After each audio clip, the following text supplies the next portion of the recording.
बिस्मिल्लाहिर्रहमानिर्रहीम अस्सलामु अलैकुम वरहमतुल्लाहि वबरकातुहू। नाज़रीन, आप देख रहे हैं दुनिया मेरे आगे यूट्यूब चैनल और मैं हूं गुलाम नबी मदनी। इस वीडियो के अंदर रूस और यूक्रेन की जंग के हवाले से ताज़ा तरीन ख़बरें हैं, ताज़ा तरीन मालूमात हैं, वो आपके सामने रखने जा रहे हैं। नाज़रीन, आज रूस और यूक्रेन की जंग का 5वां दिन है। गुज़श्ता 4 दिनों के अंदर रूसी फ़ौज को यूक्रेन की जंग में भारी नुकसान बर्दाश्त करना पड़ रहा है।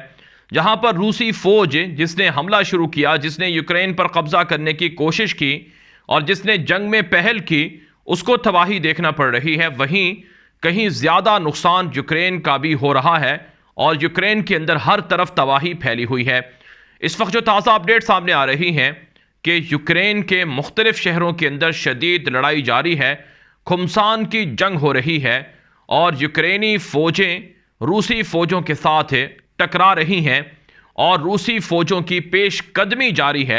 और रूसी फ़ौजों की पेशकदमी रोकने के लिए जो आम शहरी हैं यूक्रेन के, वो भी मैदान के अंदर हैं और दुनिया भर से जो रज़ाकाराना तौर पर यूक्रेन की मदद के लिए आने वाले लोग हैं, वो भी रूस के लिए तबाही का सबब बन रही हैं। नाज़रीन, इस वक्त जो ताज़ा अपडेट सामने आ रही हैं कि पिछले 4 दिनों के अंदर जंग में रूस को जो नुकसान पहुँचा है, वो दरअसल तुर्की के मशहूर तरीन जो ड्रोन तैयारे हैं उनके ज़रिए से नुकसान पहुंचा है। तुर्की के मशहूर तरीन ड्रोन तैयारे हैं जिनका नाम बेरकदार है।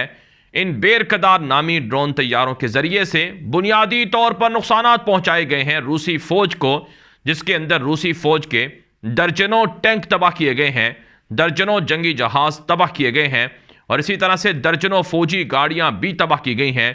इसी तरह से नासिर काम अब तक के जो यूक्रेनी मीडिया और यूक्रेन की वजारत दिफा दावा कर रही है कि 4 दिनों के अंदर 5000 से ज़ायद रूसी फौजी मार दिए गए हैं। इतनी बड़ी तबाही रूस को सिर्फ और सिर्फ तुर्की के मशहूर तरीन ड्रोन तैयारे बेरकदार के जरिए से पहुंचाई गई है। नाज़रीन, खबरें सामने आ रही हैं, रिपोर्ट्स मौसूल हो रही हैं कि गुज़श्ता 4 दिनों के अंदर तुर्की के ड्रोन तैयारों ने जहां रूसी फौज के परखच्चे उड़ाए हैं, वहीं तुर्की के इन ड्रोन तैयारों को गिराने के लिए भी रूस ने बड़ी तवानाई इस्तेमाल की है और तकरीबन 4 ड्रोन तैयारे बेरकदार नामी रूस ने गिराने का दावा किया है।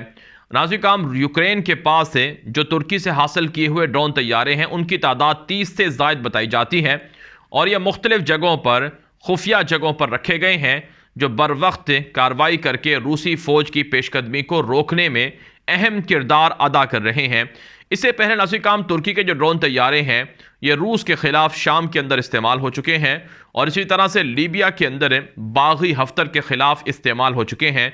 बागी हफ्तर आप जानते हैं वहाँ की मुंतखब हुकूमत के मुखालिफ धड़े का शख्स था और इसी तरह से वो रूस के फाखडर नामी जो किराए के कातिल थे उनसे भी मदद ले रहा था।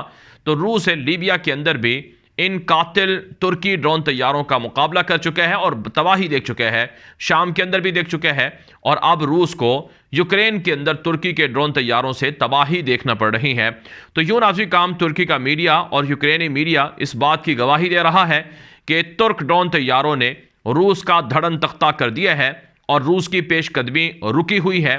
और रूस की जानब से पहले दावा था कि हम महज 24 घंटों के अंदर पूरा यूक्रेन छीन सकते हैं, बल्कि कैपिटल को तो 2 घंटों के अंदर फतह करने का दावा किया गया था, लेकिन अब तक रूस ऐसा नहीं कर सका है। रूस के दर्जनों टैंक, जंगी साजो सामान और फौजें बर्बाद हो गई हैं, तबाह कर दी गई हैं। इसके अलावा नाज़रीन, तुर्की की जानब से यूक्रेन की खुलकर मदद भी की जा रही है।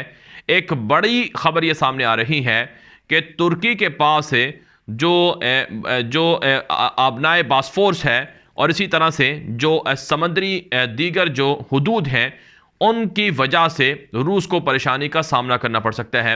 नाज़रीन, समंदरी गुजरगाहों से जो दुनिया के जहाज़ गुजरते हैं, ये जो गुजरगाहें हैं ये बुनियादी तौर पर ये तुर्की के पास हैं। तुर्की के पास जो समंदरी रूट्स हैं इनके हवाले से एक मुआहिदा होता है जुलाई 1936 के अंदर, जो 20 जुलाई 1936 के अंदर किया जाता है, जिसे मोंतरो मुआहिदा भी कहा जाता है अरबी के अंदर, फ़ारसी के अंदर है और इसको इंग्लिश के अंदर गालिबन मॉन्ट्रैक्स कन्वेंशन कहा जाता है। और ये जो मॉन्ट्रैक्स कन्वेंशन है ये दरअसल एक पैलेस था, एक होटल था जो स्विट्ज़रलैंड के अंदर वाक़ है। वहाँ पर एक मुआहिदा होता है 20 जुलाई 1936 को, जिसके अंदर यह तय किया जाता है कि जो तुर्की के पास है समंदरी हुदूद हैं जहाँ से जहाज़ों की आमदोरफ्त होती है, मुख्तलिफ समंदरों से गुजरगाहें जो हैं, इनका कंट्रोल किसके पास होगा? तो बुनियादी तौर पर इख्तियारात तुर्की को दिए गए हैं। नाज़रीन, इस हवाले से कहा जाता है कि ओरिजिनल जो इसके अंदर पार्टिसिपेट करने वाले ममालिक थे, इनमें ऑस्ट्रेलिया है, बुल्गारिया है, फ्रांस है और ग्रीस है, यानी यूनान है, जापान है, रोमानिया है, सलाविया है और इसी तरह से तुर्की है और यूके है और सोवियत यूनियन है। तो ये बड़े ममालिक थे जिनके दरमियान एक मुआहिदा होता है 1936 के अंदर है। इस मुआहिदे की मुख्तलिफ शिकें हैं कि अगर जंग हो जाती है तो जंग के दौरान क्या तुर्की किसी भी जंग ज़दा मुल्क की मदद के लिए जो मुखालिफ मुल्क है उसके बाहरी जहाज़ों को अपनी समुद्री हुदूद से गुजरने से रोक सकता है या नहीं रोक सकता। तो नाज़रीन, जो तुर्की के वज़ीर ख़ारजा हैं तशाउश ओगलो, उन्होंने एक ताज़ा बयान दिया है कि हम मॉन्ट्रेक्स कन्वेंशन पर अमल करने के लिए तैयार हैं। यूक्रेन ने मुतालबा किया है तुर्की से कि रूसी बाहरी जहाज़ों के लिए समंदरी गुजरगाहें बंद कर दी जाएं और तुर्की रूसी जंगी जहाज़ों को गुजरने ना दे, क्योंकि रूस इन जंगी जहाज़ों के ज़रिए से यूक्रेन के ख़िलाफ़ असलहा और फ़ौजी ताकत इस्तेमाल कर रहा है।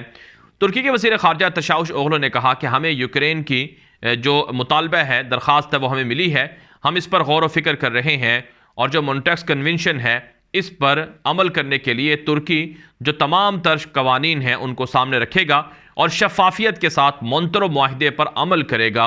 तो यूँ नाज़रीन किराम, रूस के लिए एक और बड़ा मसला खड़ा हो गया है कि रूस के अगर बाहरी जहाज़ों की आमदोरफ्त रोक दी जाए तो फिर रूस यूक्रेन के ख़िलाफ़ शिकस्त से दो चार हो सकता है। आप जानते हैं किसी भी जंग के अंदर जो समंदरी गुजरगाहें हैं, समंदरी रूट्स हैं, वो बड़ी अहम होती हैं। तो इसलिए अगर तुर्की रूस के बाहरी जहाज़ों को अपने समंदरी हुदूद से अपना बासफोर्स और दीगर जगहों से गुजरने ना दे तो इससे नुकसान रूस को बड़े पैमाने पर होगा। फिर रूस के जो तिजारती जहाज़ हैं उनको अगर रोक लिया जाए तो इससे भी बड़ा तबाही और बड़ा नुकसान देखना पड़ेगा। तो रूस नाज़रीन इस वक्त यूक्रेन की जंग के अंदर कहा जाता है कि फंस चुका है।